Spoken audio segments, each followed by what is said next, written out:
What is going on, Swayze gang? Welcome back to the channel. Thank you so much for tuning in. Like you see in the title and the description and the thumbnail, in today's video, we're going to be talking everything wide body.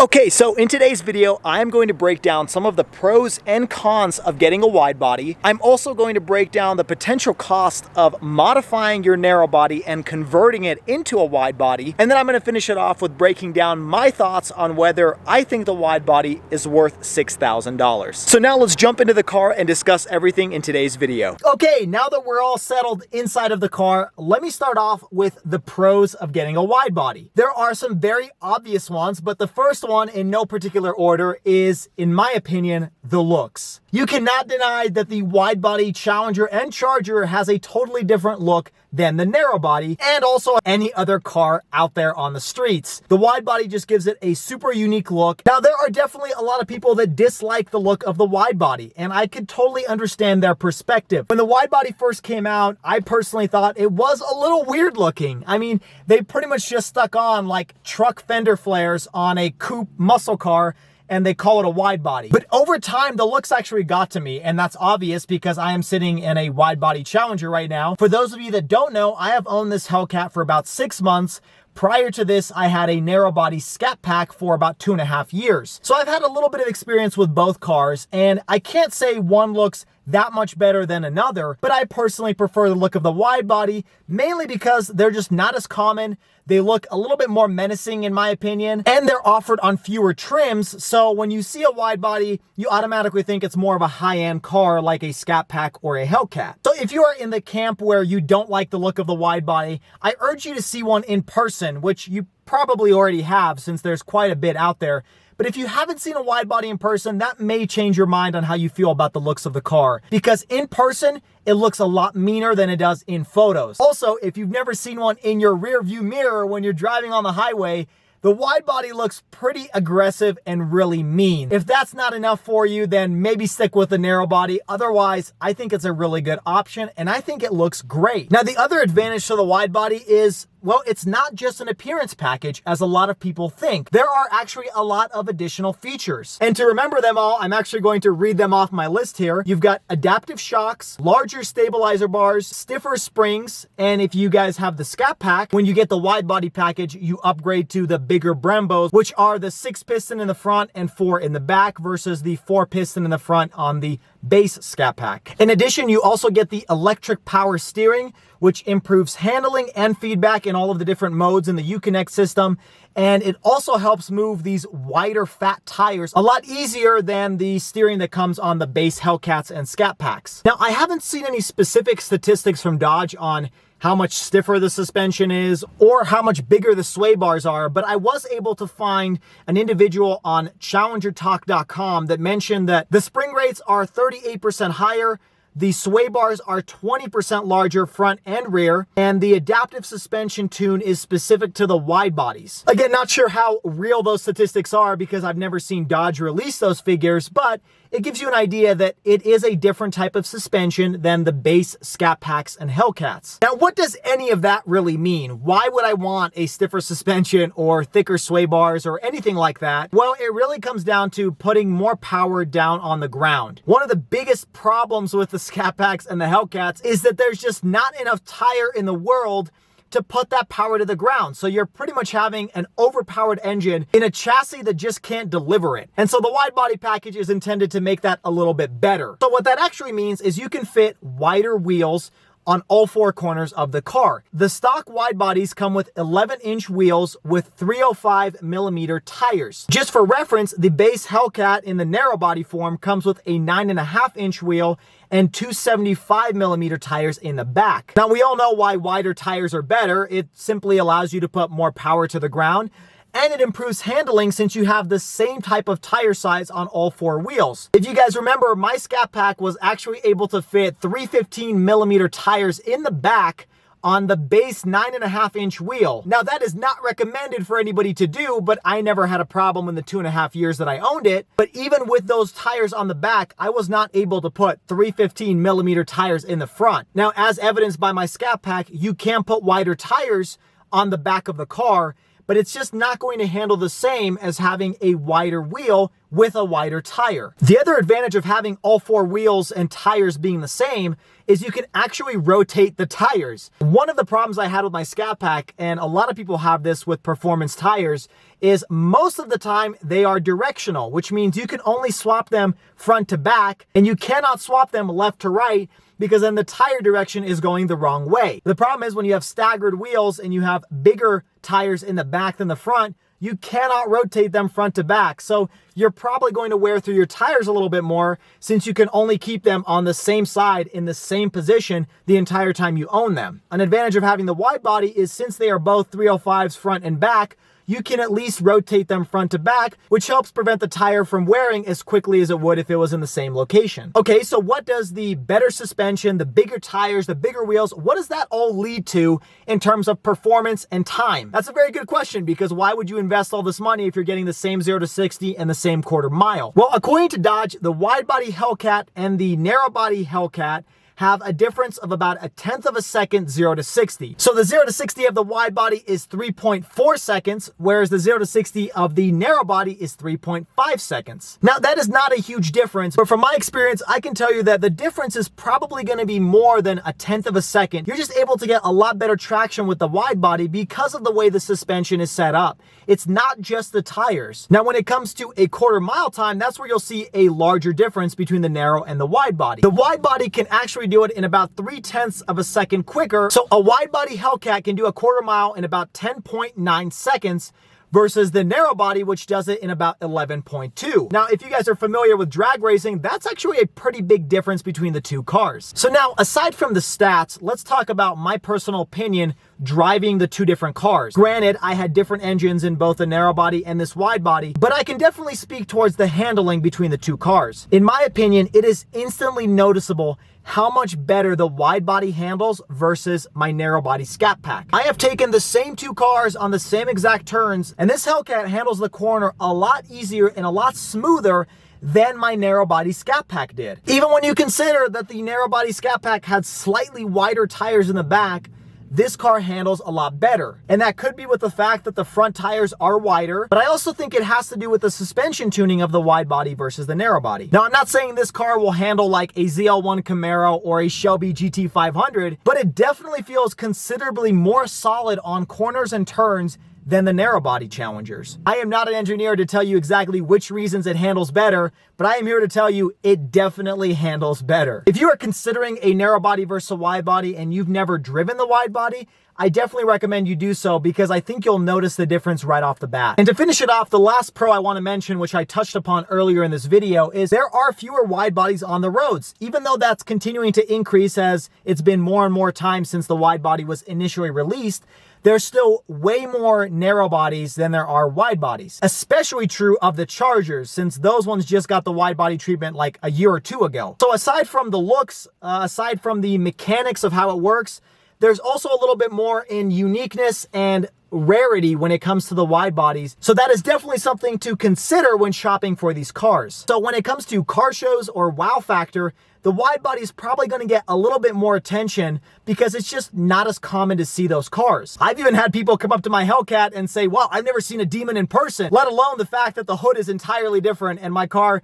nowhere on it has the Demon symbol on it, but people automatically assume it is because it's the wide body Challenger. Okay, so now that I think I've touched upon all of the pros of getting a wide body, now I want to talk about the cons of owning a wide body Challenger. That is something that I don't think a lot of people touch on because automatically people assume it is just the best option to go for, and that may not be the case for you. To kick it off, I'm going to mention a pro and actually twist it to be a con, and that is the looks. Although I love the look of it, I do understand why people would not like the looks of the wide-body Challenger. Looks are subjective, and there is something to say that the narrow-body Challenger looks a little bit more old school, a little bit more muscle car-like than the wide bodies. I mean, they never really made like a wide body kit, at least the way it is today, in the 60s and 70s. So if you're looking for a more true to heart looking muscle car, I would say the narrow body is the one to go for. Coming from somebody who has owned both cars, I can totally see why somebody would not like to go for a wide body, because the narrow body just looks really good. You have really clear lines, a muscular stance. I am a little upset that Dodge didn't create like a body molded type of wide body kit rather than putting fender flares on it, because that may look a little bit better, especially for the Charger, which is a little bit more of a rounded vehicle. An Avenger style body kit will look pretty cool on it and probably look a little bit better than the ones they slapped on. But again, I am sitting in a wide body, so obviously I like it, but that is something that you should consider because it's not for everybody. The other disadvantage, which something my fiance pointed out when I was considering getting a wide body, is she could not imagine a car wider than the Challenger already. It is a really wide car inside of the cabin and outside as well. And so if you add an extra 3 inches to the car, that is something you have to consider when you're driving in a lane or trying to park it. Now, the next con, which I actually pointed out in my last video where I installed rock guards on the wide body Hellcat, is that there seems to me, in my opinion, way more rocks that get stuck in the wheel wells of these cars than my narrow body Challenger. I go over the exact same road surface, and yet I constantly hear rocks floating around in the wheel wells and hitting my car. That is one reason why I decided to install these rock guards, even though they are a relatively expensive modification, is because I don't want to repaint this car and I do not want to see any more rock chips on the doors and the rear fenders. I never had this many rocks fly up from under my car in my narrow body Challenger. In fact, I never really noticed any scratches on the door panels after 30,000 miles of ownership. Are there ways to get around this? Yes, you can install rock guards. You can put paint protection film on the fenders and the side doors. But all of those things are expensive and they're additional on top of the purchase price of a wide body kit on your Challenger. The other thing to note is the tires are expensive. Naturally, if you're getting wider tires, especially the Pirelli P0s that come on the car, you're going to have to pay a little bit extra every single time you go through the tires of this vehicle. Now, yes, a rotation will help reduce the amount of times you have to change the tires, but there's no changing physics. Tires will wear down, and especially if you have a ton of horsepower or if you choose to do burnouts, you're going to be paying a lot more every single time you replace your tires. Another disadvantage of the wide body is the car actually weighs more. If you can believe that you can get an even heavier Challenger, well, then you go for the wide body. Because when it comes to the Hellcat, the wide body is 82 pounds heavier than the narrow body version. What surprised me is, according to Car and Driver, the wide body Scat Pack weighs 156 pounds more than the narrow body. I think that has to do with the upgraded brakes that you get when you get the wide body Scat Pack, whereas the Hellcat already comes with those brakes regardless of which option you pick. Now, if you're big into weight reduction, like I know some of you are, that is a lot of weight that you gotta lose to make up for the fact that you're adding weight with a wide body kit. Now, if it weighs so much more, why is it better 0 to 60 and quarter mile? Well, that's really because you get better traction. But the wide body Hellcat is actually slower than the narrow body. The top speed of a wide body Hellcat is 195 miles per hour, whereas the top speed of a narrow body is 199 miles per hour. That's because of 2 reasons. One, you weigh a little bit more and you have less aerodynamics because of the wide body fender flares on the sides. So if you're looking to set top speed records, you're going to want to stick with a narrow body. So now I want to talk a little bit about the biggest con that people bring up every single time you mention getting a wide body, and that is the price. The $6,000 price tag when upgrading from a narrow body, Scat Pack, or Hellcat to the wide body. Now, although I think all of the other cons I've mentioned earlier are valid, to me the $6,000 argument shouldn't be the biggest thing holding you back if you have that extra money to spare. Don't get me wrong, if you don't have 6,000 bucks, there's no questioning if it's worth it or not. You're just not going to do it. But for those of you that think it's not worth $6,000 to upgrade, I kind of want to change your mind in the next few minutes of this video. Now, when you look at most of the packages that Dodge has to offer, they really don't do much in terms of performance. Most of the things they offer are aesthetic or technological advancements like blind spot monitoring and driver convenience and leather. I'm talking performance-wise, there's not really that much you can do to increase the performance of your base Scat Pack or your base Hellcat. For those, you have to pay a significant amount of money to upgrade to the Hellcat or the Red Eye, there's not really much you can do in terms of packages to increase the output of your car. The one exception, in my opinion, is the Widebody. For reference and as an example, I'm actually going to talk about two different packages that a lot of people purchase on their Challengers, but don't really question the price. The first of those, which is my favorite, and that is the Shaker package, and the second being the TA package. Now, if you guys have followed me for a long time, you know I am a sucker for the Shaker package. I think it's worth the entire price they charge because it just makes the car look so unique. But if you really look into the details of this package, it really doesn't do anything in terms of engine performance or acceleration or quarter mile times. The Shaker package costs just shy of $2,600.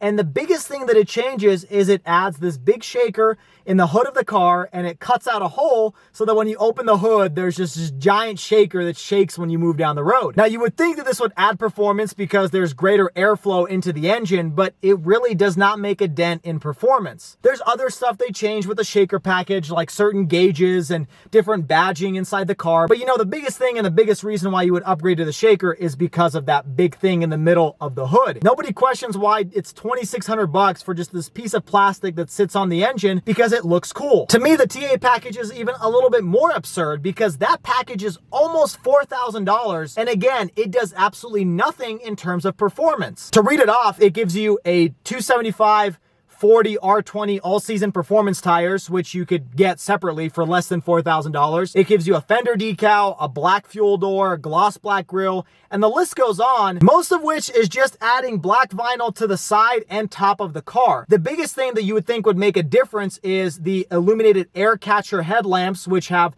the cold air intake system by Mopar, similar to what you find on the Hellcat. But that does nothing to performance either. If you get the TA Scat Pack, you're still with the same 485 horsepower. You've just paid $4,000 more to make it a little bit more unique. Now, here is where the Widebody is different. Yes, it is $6,000, but you're actually getting a noticeable difference in performance, handling, quarter mile times, and 0 to 60. I was the first to actually think that the $6,000 was asking a little bit too much for just some fender flares. But when you look into the specifics and compare it to other prices of packages that Dodge offers, it really is a pretty decent price for that package. You get a lot of bang for your buck because not only does your car look different, but it performs better as well. Now, another reason why I think the $6,000 is actually a steal is because the cost of converting a narrow body to a wide body is most likely guaranteed going to cost you more than $6,000. Some of you may choose to go that route because, well, for one, you don't think the $6,000 is worth it, or maybe you just really love the trim and spec of your car, but you want to make it a little bit more unique with a wide body package. I'm just here to tell you, you may run into some obstacles. I did some research on this subject because I wanted to see, is it worth it to pay $6,000, or is it better just to